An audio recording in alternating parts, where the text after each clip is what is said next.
Well, now, the United States Food and Drug Administration has ordered that the Johnson & Johnson doses be destroyed. For more on this, I'm joined now by Dr. Mvuyisi Mzukwa from the South African Medical Association. He's the vice chair there. Dr. Mzukwa, good afternoon and thank you for your time. Quite a disturbing announcement and a decision by the FDA. What does this mean then for our inoculation campaign? Good afternoon, Thabo, and your viewers. Thanks for having some on your program. I think the announcement, even though we do not have details, of that investigation and report, but it is a disturbing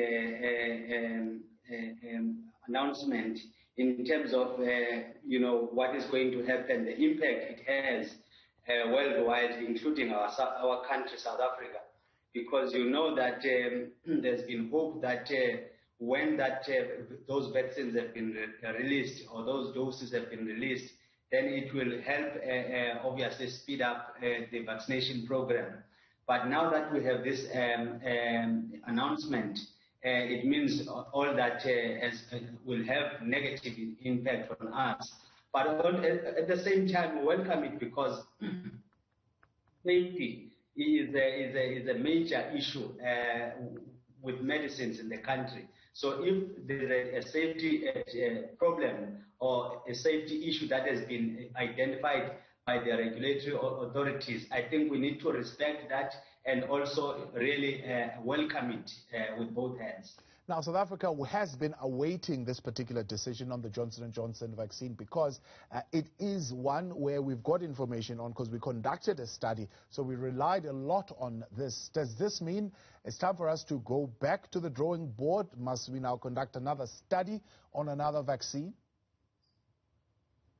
I think we've got options already that we can look up to. There are other vaccines already that have applied to SAPRA, for approval. I think Sputnik and Sinovac, and I'm not aware if there are any other that have applied, but those, I think they should be looking at that and requesting more data and stuff like that. I think we do need to use the platforms that we have already so that we assist in the program. But definitely we must go back to the drawing board.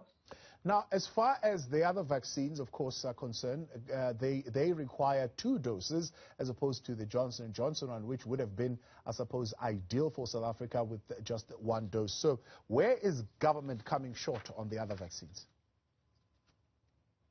Well, I think the challenge now is that, if you have one set of one product that has been withdrawn, obviously that impacts on the supply, in the whole world.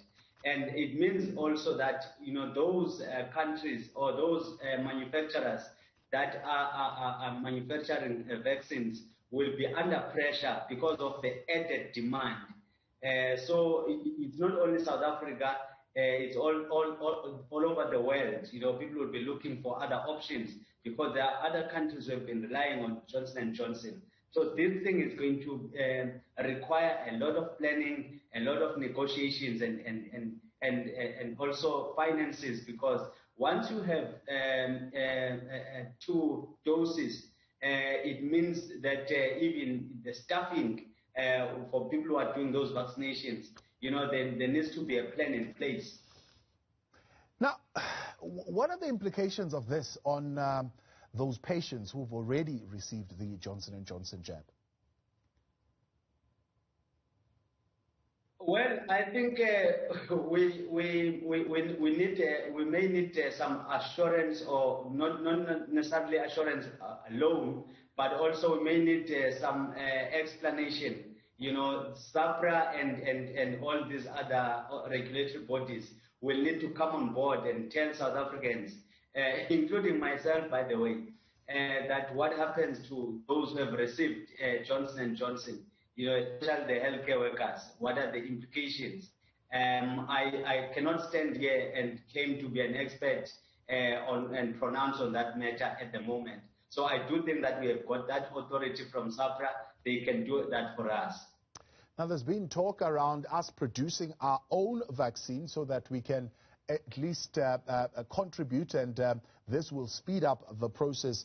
Do you agree with that, and how far are we from a process of that nature? Well, I think I agree with that. I mean, it's a need. It was supposed to be there a long time ago. I mean, not only for South Africa, but for the whole continent of Africa. I think we are so dependent on the West, even when we have resources. We should have done, especially South Africa. We've got the infrastructure.